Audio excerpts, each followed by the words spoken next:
All right. Uh, my name is Alex Canney. I'm a salesman with the Northeast Sales Office here at Preferred Utilities, and today I am with Don Hay, who is one of our field project managers out of New Jersey. And we're going to be going over some lessons learned and things from the field regarding fuel oil systems for boiler plants and backup power systems. So, Don, how long have you been doing this for? Almost 21 years now, Alex. Wow, that's pretty cool. And just give us a quick background about yourself, what you did maybe before Preferred and things like that.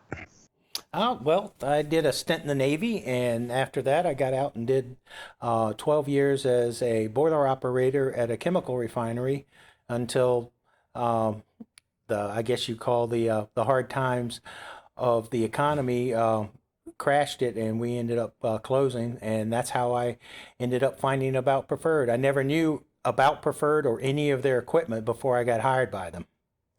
So everything I've learned these past 21 years has been all fresh.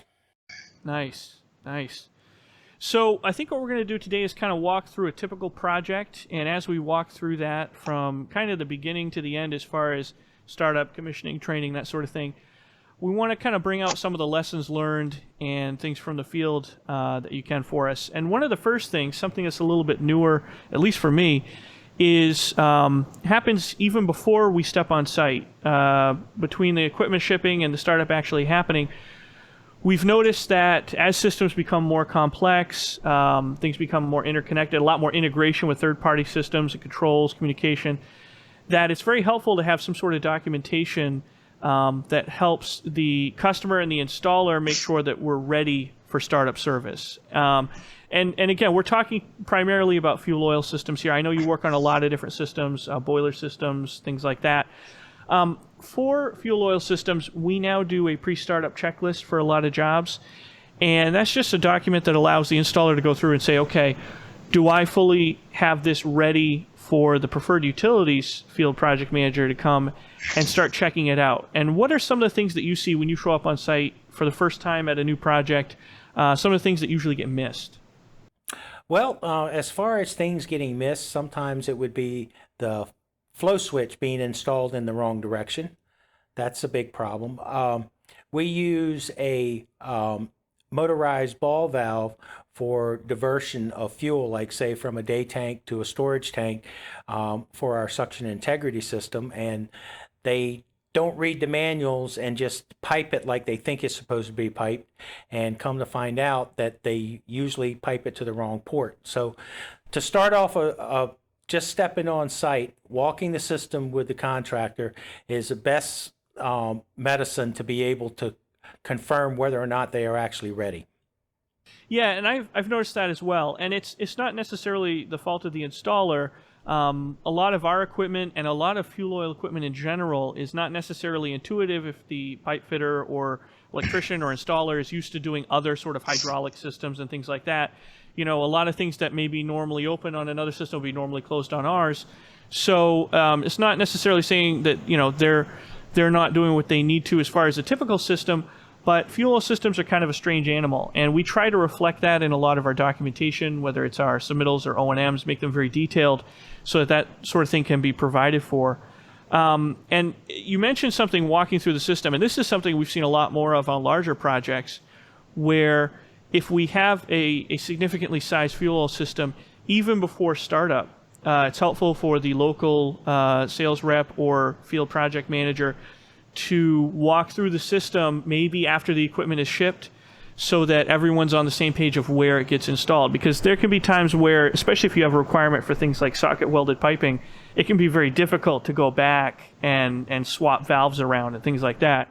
So on larger projects, we'll build that time in from the beginning, and it can be very helpful to head those problems off before they become significant. So one of the questions here, Don, and it's something I get a lot, and people see it kind of sometimes from a liability perspective. In your opinion, is it okay for the customer to go ahead and power our controls up before a field project manager is on site? Is that something that you would encourage or discourage? I would discourage it for the simple fact that they have licensed electricians that do the wiring. But if they don't follow our wiring diagram specifically correct size gauges of wires, use of separating intrinsically safe wiring from AC voltage. These things could present issues if they were to just nonchalantly just power the system up before anybody's checked things out, because you got to make sure that all the terminations are complete and they're in the right locations, and that all the other safety precautions are met. Absolutely. Now, moving past the pre-startup and kind of the walkthrough and things like that, I know for myself, I do quite a few startups here in New England, and one of the most valuable things for me, and I'd like you to comment on this, if I am going into a job that I haven't been to the site before necessarily, so either it's a brand new building or a brand new install, retrofit, one of the most valuable things for me is, if it hasn't been done already, just to walk off the entire system, to physically see all the components, whether it's where they've placed different control panels, valves, things like that, anything that's remote. And I had one situation where it really came in valuable from a safety perspective, because the system itself looked fine. In fact, it was actually a retrofit to an existing system, which made a walkthrough seem maybe less valuable in that case because it had been running for years before. What I didn't realize was that downstream of everything, all of the relief valves and return lines and all of that actually were deadheaded down at the end of the system. And we weren't aware of that until I walked down and saw something that happened to be capped off. And it wasn't even necessarily a manual valve. So in that situation, had I tried to start that up or test relief valves or something like that, we could have had a high pressure problem, could have led to a leak or something maybe even more serious. So in your opinion, is looking at walking through the entire system, looking at all the components valuable as far as one of the first things that you do? That's probably the most important thing you can have done, other than the pre-startup form, having the customer fill that out, is to walk with the customer through the whole system from where the storage tank is or where the pump set is, and walk through to make sure that any field devices are installed correctly and in the most ideal location to be used properly, making sure day tanks are installed properly with the proper flow directions for, like, a manifold, if you're using a manifold for that. All these things make it that much easier, so when you're ready to start filling a day tank or starting up a boiler loop or even a manifold for a multiple generator system, making sure that everything is piped correctly and then installed correctly makes the job that much easier. That's great. Absolutely. And it really doesn't take that much time. And I know for myself, it when I walk off the system, if I'm troubleshooting it later, that helps to bring a lot of things to mind that could be culprits. Now, what are some of the things that you're specifically looking for on the electrical side? I know for myself, typically I start by looking at piping, valves, things like that. They're going to cause, say, overpressure, or cause the fuel to not go where it needs to go. On the electrical side, what are the kind of things that you look for first when you come to a site? Do you start by looking at opening up the panel and seeing the power connection? What are the kind of things you begin with? I would start at the control panel, especially the master panel if it's a multiple panel system. And I would look to make sure that you have your low voltage and your AC wiring separate so that there's no noise created. Making sure that the low voltage wiring is not run in the same conduit with AC, that's a big no-no. Making sure that the power is terminated properly. Making sure that you don't see any bad terminations for wiring. And first off, making a quick glance across a terminal of, like, say, an FSC or even a terminal strip in a PLC type panel. If you look at the wiring diagram and look, you can pretty much spot pretty quickly if you got wires landed in the right places. And then you follow back the conduits back to where they did the installation, like, say, for a containment pipe leak switch. All right, we use a PLS1 or an RBS switch, which is a very unique device, is that it can be mounted in a normally open position or a normally closed position.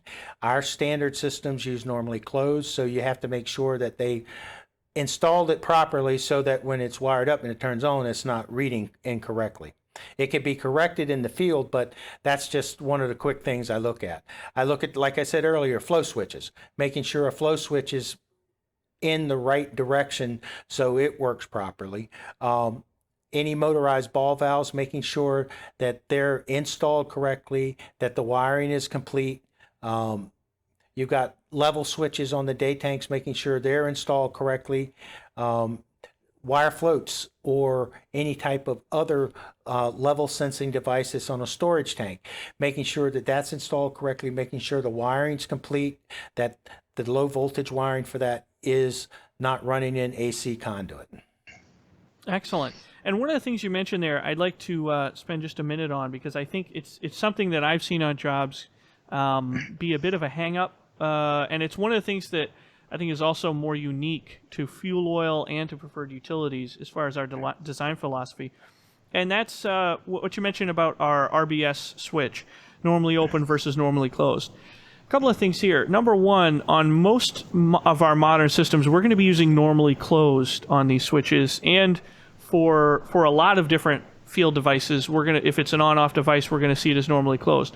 I look at that as an advantage because that tells me not only the state of the switch, but also that the wiring is correct. So if I have a normally open field switch, that makes me think I should probably check the wiring as well, maybe ring it out on both ends to make sure that's correct. But with normally closed, I know that the circuit is completed, right?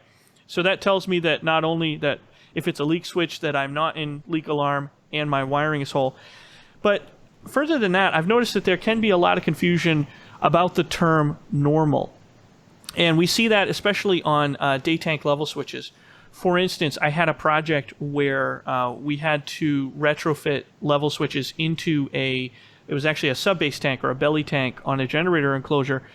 And it took longer than probably both parties would care to admit to realize that we were both saying normally open or normally closed, but we actually meant different things about normal. So for our equipment, Don, it seems that almost across the board, for instance, if we're shipping a day tank with a level sensor in it, our normal quote-unquote condition is going to be normally closed on all level switches on a dry tank. Is that correct? That is correct, and it clearly states it on any type of drawings. Right, exactly.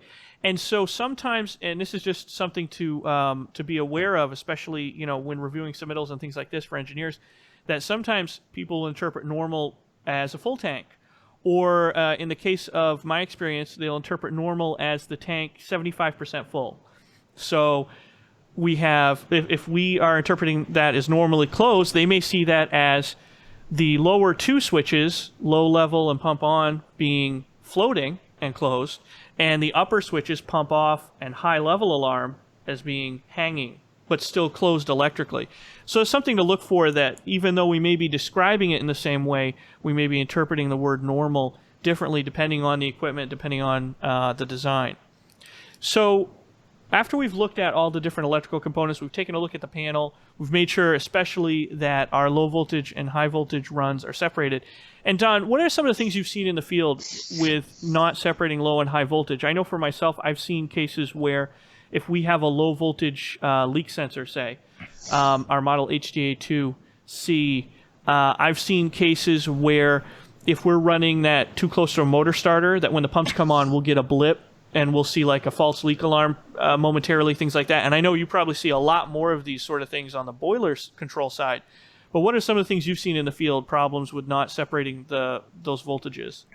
Basically, it's stray voltage. Low voltage, even though it's shielded wiring, if it's in the same conduit with AC wiring, is you run the risk of giving an incorrect signal across that intrinsically safe wire. I mean, you could get a bad level reading, or like you just said, on a leak switch, you could get blips on that to where it says water or oil or something. There are proper procedures in both the NFPA codes for electrical and also on our drawings that specifically states that you're supposed to separate the two, AC and DC, so as to not create any noise. Right, exactly. And that's very important. Thankfully, at least on most fuel systems, we don't have variable speed drives, so that helps a little bit. Get rid of some of the gremlins. One of the things that I also want to talk about, and this is a function of where our controls are now versus where they were in the past, as far as complexity, functionality, one of the things that's most helpful for me, I do a lot of startups, but it's not what I necessarily do every day, quite as often as you do. And I think it's also helpful for people that are at a facility that aren't necessarily interacting with our fuel oil system every day, but when there's an alarm or something that needs to be troubleshooted, they are able to pull up information very quickly. And that's our touchscreen interface, and specifically on that, our VYO screen. So this is one of the most helpful things for me on our equipment is being able to pull up the VYO screen in our controls and actually seeing now all of the voltages, whether inputs are on or off, powered, unpowered, what our analog ins and analog outs are doing. And it's changed it from kind of hunting around with a handheld meter to now being able to see kind of an overview. And it works very well with our documentation. Is that something that you use a lot when starting up and troubleshooting?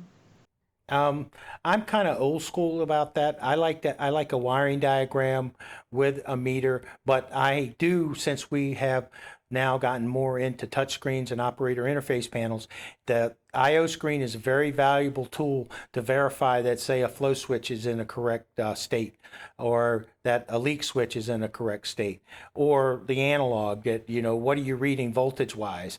Is it showing you 20 milliamps if the tank's 100% full, but in actuality the tank's empty? That's a good quick reference point instead of having to go physically look, or you can do everything right there at the panel. And along those lines, Don, what are some of the biggest changes that you've seen? I mean, when I look at a system that's 20 years old, for instance, the pumps look pretty similar, right? The skid itself isn't that different, but it's the controls, right? The electronics are what's moving most quickly in a lot of these systems. What are some of the biggest changes and impacts that you've seen over the last couple of decades with fuel oil systems? Are you saying I'm old? You have good experience. Okay, there you go.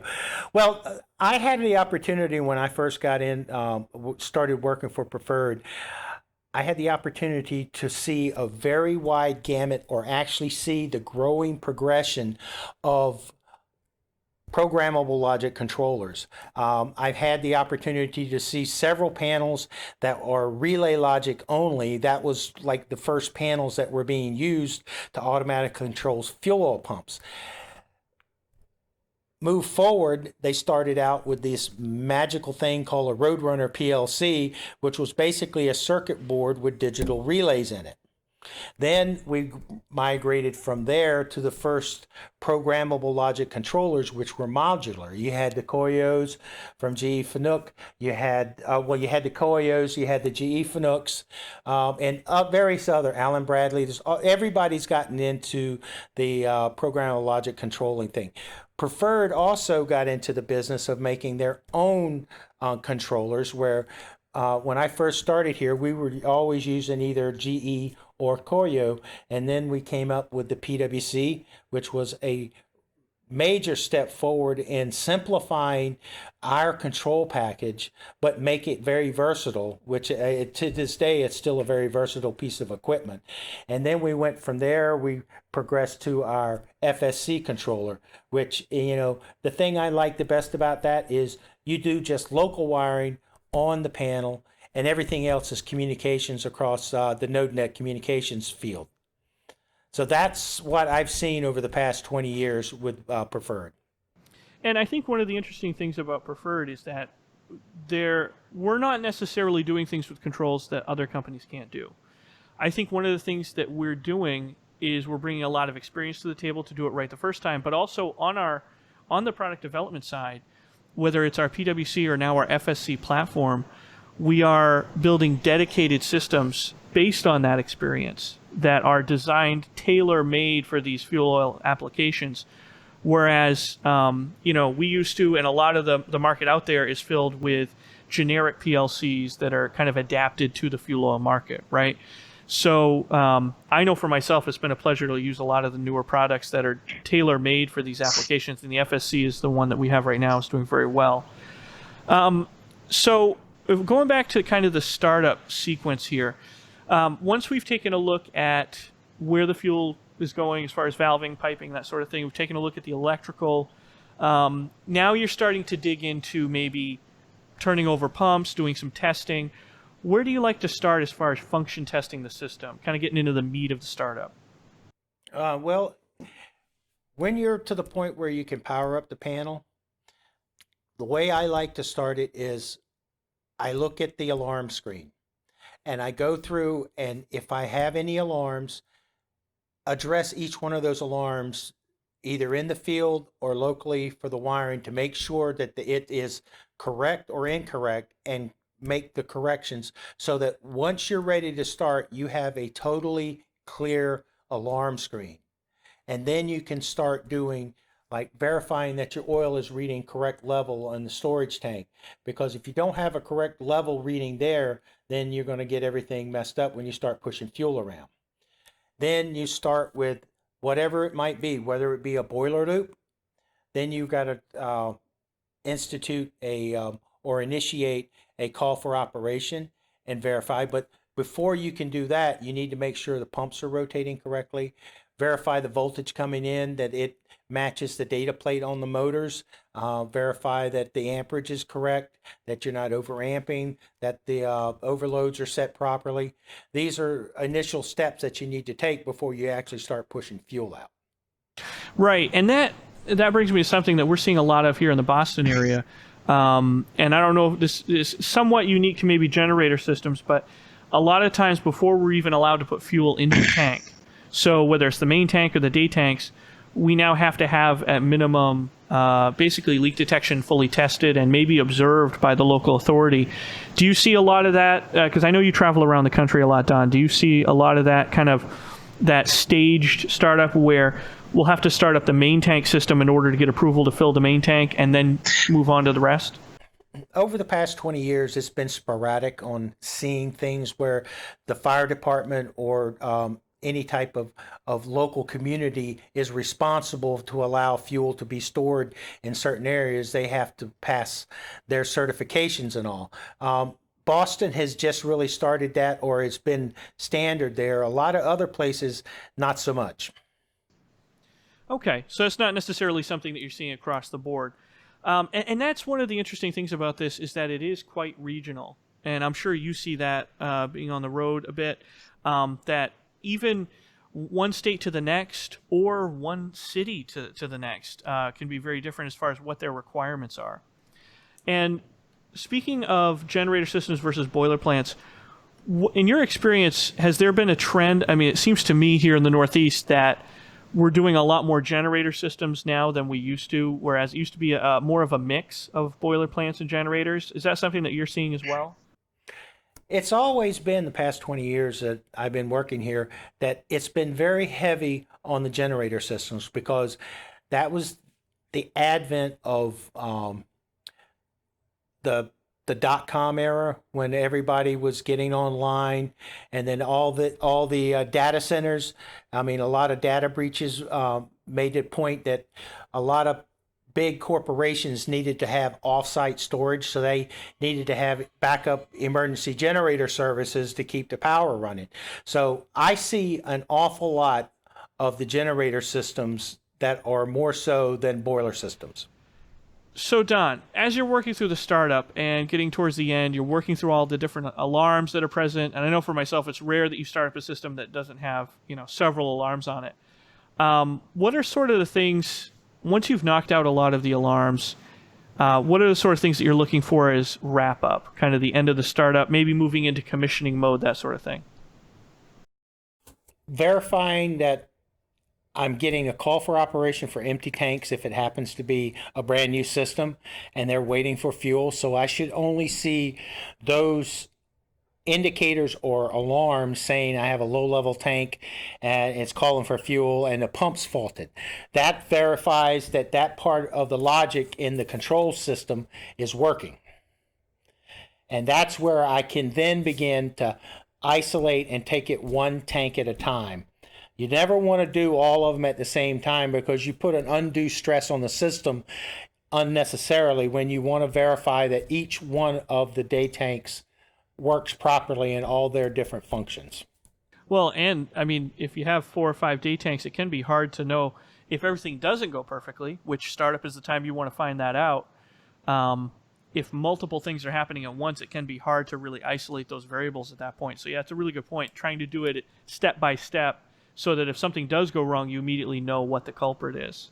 The biggest thing for that would be taking it one tank at a time, is that you verify that you are going to the correct tank. If your system says tank 1 is filling up, but all of a sudden you see tank 3's level going up, then you know that somehow the wiring got messed up. And that may not be obvious from just a control side, which is why it's important if you're in the same area to be monitoring like manual level gauges, things like that, maybe an access port of some kind. But if you're not in that area, to be in communication with somebody via radio or cell phone or something like that, that can verify that, the tank is filling, but also something like high level. I know for myself, there have been situations where if we're testing a high level switch, I have to ask myself the question, what if this doesn't work? We're testing it for a reason, right? So if I'm just looking at a control screen, I might not be able to see that in time, but being able to see it in person or have somebody observe it. A quick note about a recent job that I did in Kentucky. There were 3 day tanks, and everything checked out as far as the flow manifolds with the solenoid valves and all for each one of the individual tanks. It wasn't until we actually started putting oil into the day tanks was that we found out that the continuous level sensors that were being used for indication of a actual digital gallon level, we realized that they were not wired properly by the electrician, because we were filling day tank 1, but it was actually showing as being day tank 3. It ended up being that all we had to do was switch the wiring in the control panel to make it work properly. But that's another importance for taking it one tank at a time. Absolutely. And what are you seeing as far as commissioning requirements? So once the system is started up and tested and you have a good idea of how it's performing, at least from your own perspective, a lot of times then the owner or commissioning agent is going to require that to be demonstrated, right? And I know sometimes the commissioning sequence can be very, very detailed, down to confirming the color of the paint on a day tank, the names of different alarms, things like that. What have you seen over the years as far as commissioning requirements? Have they gotten more stringent, more complex?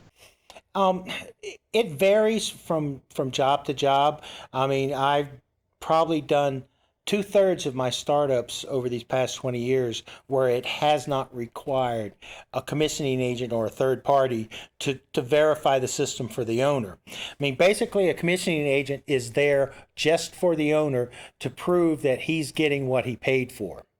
But the ones that I have done that have actual commissioning agents, they usually take all their documentation right out of the spec, and that's where they put together their test parameters. They do sometimes ask for our input of how are you going to do this kind of test, or even when we're actually doing the test, that they are actually looking for input from us on how it's best to do that certain test that they need to prove.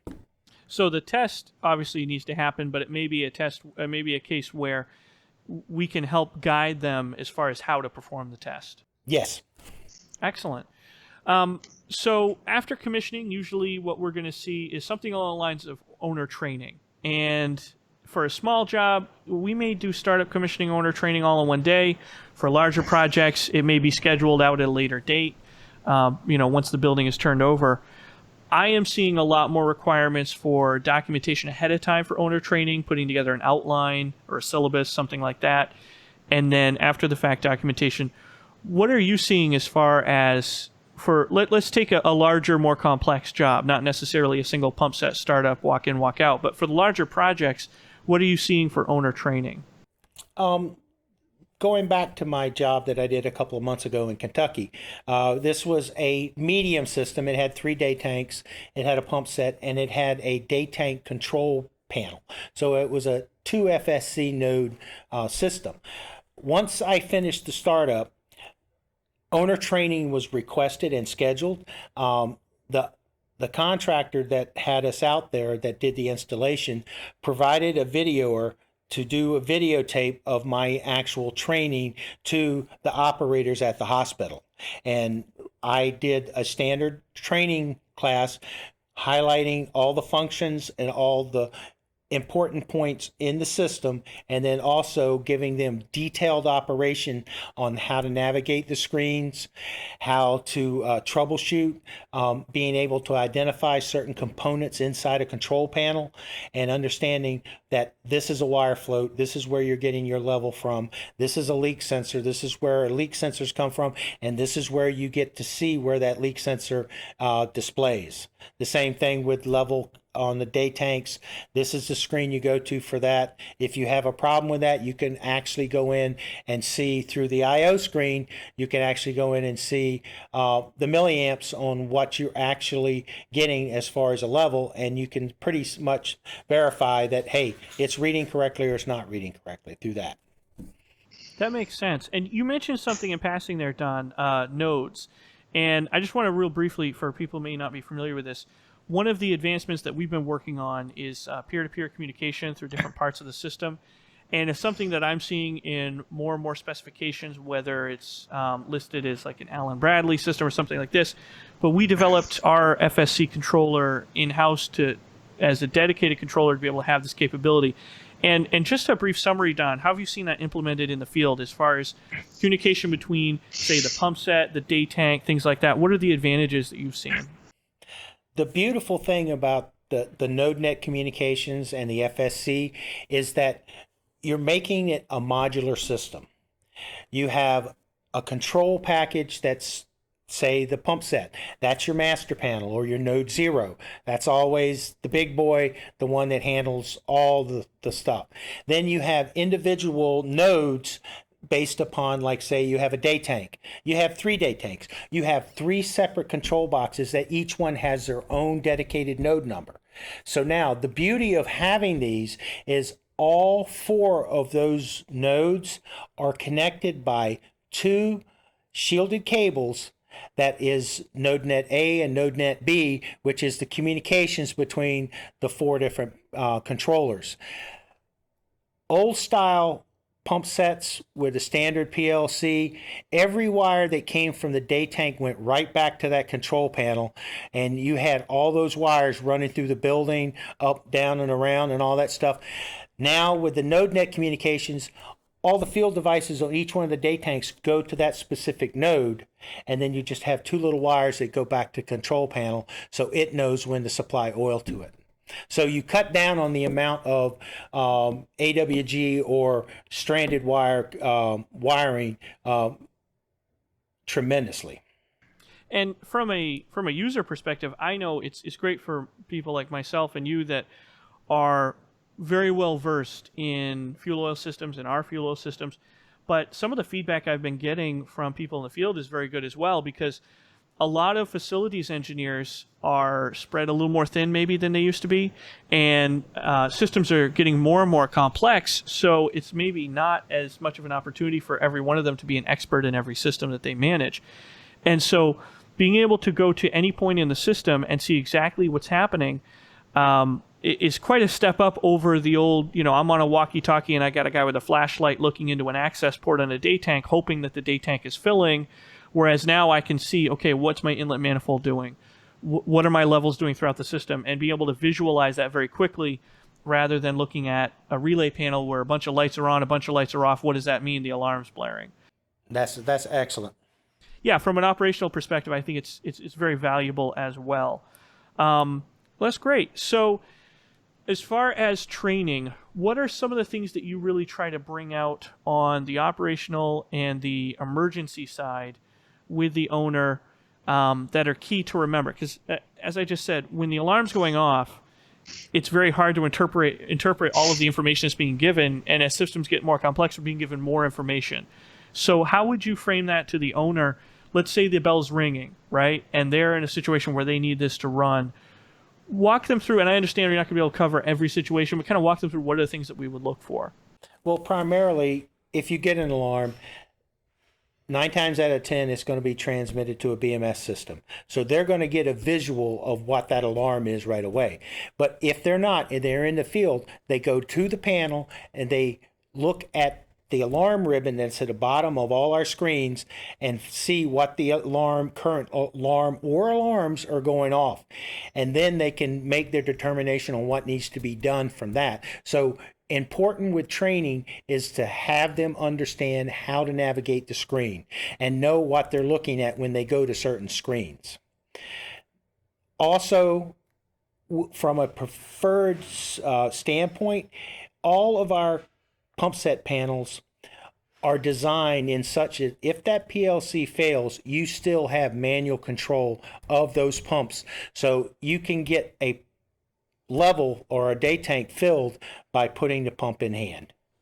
That's a really good point, Don. And we see this as a basic industry standard for advanced controls for backup power and mission critical applications, where we can get some pushback on some of the newer systems, especially for facilities or engineers that are used to using legacy systems where, okay, this has a computer in it now, right? And I know computers don't always work exactly the way we want them to. But that's a really good point that a system, and all of our systems have, and other systems should have, some way to bypass in manual mode all of the wonderful fancy electronics. If there's a program issue, gets hit by lightning or whatever, and to manually turn those motor starters on. But that being said, especially if we have a multi-day tank system, it's very important then, if we're running this in manual, what are some of the considerations that we want to have? If we have to, let's say the PLC or the controller's down, we've now made the decision to turn pump 1 on in hand or on manual on. What do we need to make sure of at that point? Well, it depends on if it's a single day tank or a multiple day tank. If it's multiple, then 99% of the time there's going to be a control manifold to each one of the day tanks. With the PLC being down, that means there's no power to the solenoid valves that are keeping that closed. So you're hoping that the system was designed with a bypass line on it. So that would require 2 people to fill a day tank, 1 person running the pump in hand at the pump set and 1 person monitoring the level in the day tank and controlling the bypass line around the fill manifold to ensure that you fill the tank up and can isolate it once it's done. Exactly. And I will say, even though that does sound a bit complex, it's certainly better than having to lug fuel up in 5-gallon buckets when the elevators are down. So Absolutely. it's kind of the best of a bad situation there. All right, so we've run through the training. I will say just one more note on training. As far as maintenance items, one of the things I try to really communicate is that, especially for a system where maybe they don't have as much information coming to a control command center, that, and even if they do, to lay eyes on the system itself periodically, whether it's the day tanks, the transfer pump set, things like that. But as far as wear items and maintenance items that need to be changed out or greased or anything like that, there's really not a lot on most of our systems. Is that correct? It is. A good rule of thumb for most preventative maintenance is to, like you said, visualize the system on a periodic basis. It doesn't really have to be daily because most of these systems are going to sit until they either do a test or there's a true emergency.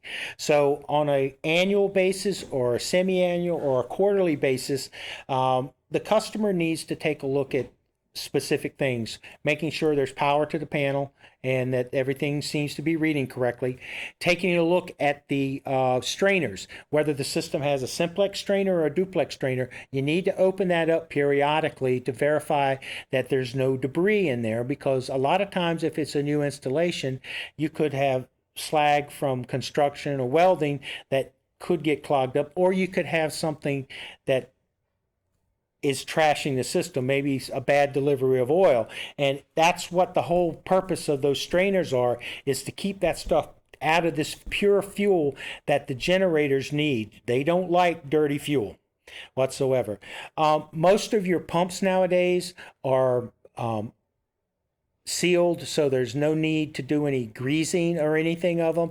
Same thing with motors. Most of the motors are sealed bearings, so you don't have to do that. But laying eyes on it to verify that everything seems to be rotating properly and that there's no like leaks or anything, verifying that any type of emergency valves, like a firematic valve that is designed to shut off the oil coming from the tank in case of a fire, making sure it's taut and that it's open and ready for service. That's just some of the things that could be done in like a quarterly or a semi-annually type test, or monthly even.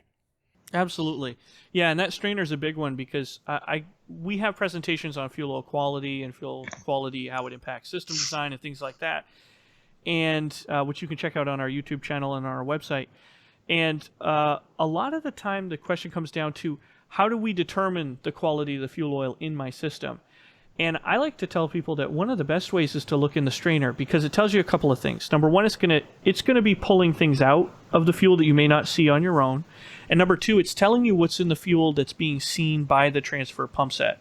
So if you look into your main tank, you're seeing the fuel at the top of the tank, or if you're sampling, what part of the tank are you sampling from? A great way to tell what kind of fuel is going to your day tank, take a look in the strainer, because that's the fuel that's going to your day tank. So it can be a great place to look for that.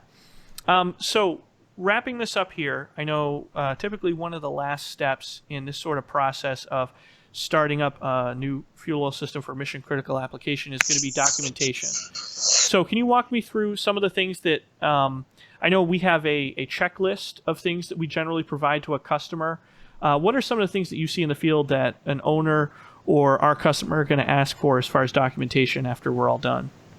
Yeah, that's a good question. Most of the systems that I've been on as far as startup, our customer needs a documented startup to prove that the system has been completed and tested, and we would then provide that to them so they can get that marked off their required actions so that they can get paid for one thing. The job's not done until the paperwork's done, and that's one of the most important things. And our documentations, real quick, that we use are custom to every system. There's not a vanilla form that is the same for everything. Everything's unique, but it will document electrical, plumbing, and also sequences of operation and any type of alarm checks. All that would be in the documentation that we would turn over to the customer. Oh, that's great. So I think that kind of gives people an idea, people that don't necessarily get to go into the field and start up these systems a lot, gives them kind of an idea of the things that we're looking for, the things that we run into. Are there any other general observations that you would have, Don, whether you're talking to an install contractor or maybe a consulting engineer earlier in the design process, some things that you see that maybe could be headed off, some trends that you see or some issues, anything that you'd like to speak to generally? Well, I mean, sure, there are things that are repetitive that we're always running into in the field. My recommendation for anybody, whether it be a design engineer or an installer or a customer, is if you're not sure about something, give Preferred a call. Preferred has a dedicated technical support section, which will be more than happy. They have hands-on of any of the documentation for your equipment. If you're not sure about how a wire float gets assembled and installed and calibrated, I mean, that's one of the things that we see a problem one time. They didn't read the documentation that comes with it to know how far they have to space the float off the end of the stop of the wire. So don't hesitate to give us a call for any questions so that you have no doubt about it. Absolutely. And I would encourage people on the engineering side as well. We are more than happy to help with any questions that you have regarding fuel oil design. One of the reasons that we do things like this is that we try to bring the knowledge that we have from real world experience in the field, dealing with the equipment itself, whether it's existing equipment, brand new cutting edge designs, and we try to bring that to bear in the design process, all the way through submittal, installation, commissioning, all of that. So if you ever have any questions, whether it's a 30,000 foot question, how would we go about doing the system, or should this specific switch be normally open or normally closed, and what are the implications? Feel free to reach out to us anytime, and we'll put you in touch with somebody that has the answer if we don't, for sure. So, Don, thank you for your time. Alex, I don't mean to interrupt you, but there is one very important thing that I think would be very good for design engineers and our customers. I've seen this for the entire time I've worked for Preferred, is you have fitters that usually get the contract for the pump set. Then you usually have the electricians that get the contract for the generators, which usually comes with the day tank.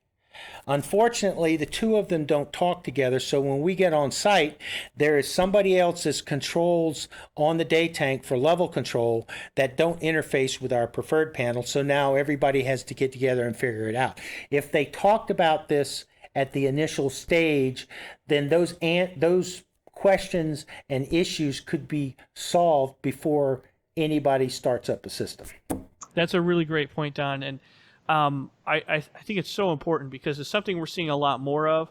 I know different parts of the country, different disciplines. You know, if you're out west, maybe it's more plumbing engineers. Here in the east, it's HVAC or mechanicals.